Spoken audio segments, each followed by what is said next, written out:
I'm sure a lot of you have heard in some form or fashion that for things to change, we must change. And I might have mentioned it in one of my videos too, but how do we know exactly what needs to change?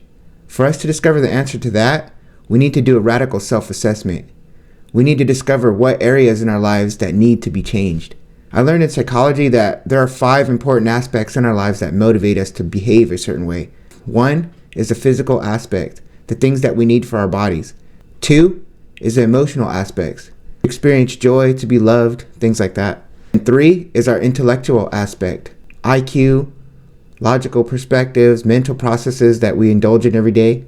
4 is a social aspect, our interactions with other people, relationships, significant others, family, friends. And then 5 is the spiritual aspect, our belief systems, our connection to a higher power. To make a substantial change in our lives, I think these areas need to be addressed. And you can do that by simply listing these areas down and note on which ones seem to veer more towards positive or negative side. For example, like if I'm thinking about physical, I can ask myself, do I exercise regularly? And just put a plus or minus. For intellectual, I can put like, am I learning something new each day? Am I going to college? How often do I read? Plus or minus. Maybe you've heard of this before. If it's not broke, it doesn't need to be fixed. Or if it's working, it doesn't need to change. It's very easy to be indulged in our present existence. We resist change, thinking that there's no need to change because our present is comfortable and it's working well. This kind of attitude could be the reason why you haven't enrolled in school yet and you meant to, or you haven't changed your diet to reach that target weight that you set for yourself. This leads to stagnation, which the rest of the world is making progress. Let's not let pessimism and lack of vitality and our stubbornness to adapt to change, don't let that keep you from discovering your best self. Change won't happen if you're not open to change. You must believe that change is possible for you for it to happen.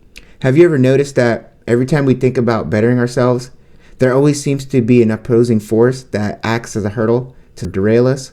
In this case, we call it inertia. And that's just the tendency to do nothing or remain unchanged.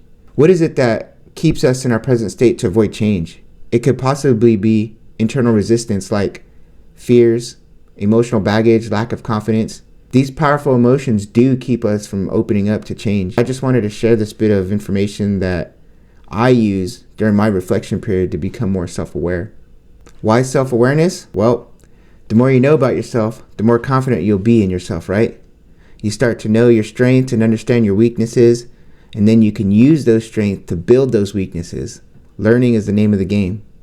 So I'll leave you with this. Do a self-assessment to become self-aware. Don't be stagnant. Be adaptable to change. Realize the need for change and know that it's possible, and be open to change.